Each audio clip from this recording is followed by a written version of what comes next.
Hi friends, ఈరోజు అయితే మనం పుల్కా సెంటర్స్లోని ఈరోజు అయితే మా ఇంట్లో చపాతీ పుల్కా అండి రెండు చేస్తున్నాను.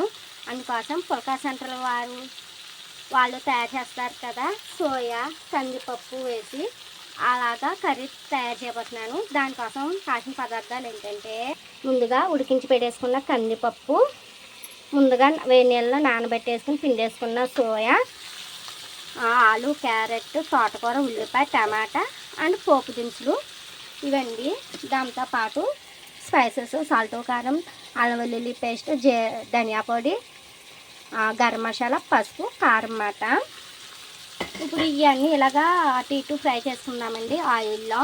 ఇంకోండి ఇలాగా అన్ని కందిపప్పుతో సుద్దా మళ్ళీ ఇవన్నీ కూడా వేసేసుకుని 4-5 విజిల్స్ వచ్చే వరకు వెయిట్ చేద్దాం. ఇంకోండి పుల్కా సెంటర్ స్టైల్ కర్రీ రెడీ అయిపోయింది. దాల్ తడక అంటారు.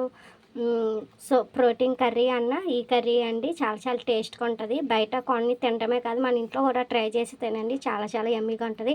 పుల్కా, చపాతీ, రోటీ అన్నిట్లోకి బాగుంటుంది. ఈ వీడియో మీకు నచ్చిందా అయితే లైక్, షేర్, సబ్స్క్రైబ్ చేయండి. మన వెంకట దుర్గ యూట్యూబ్ ఛానల్కి. Keep smiling. Good morning. Bye.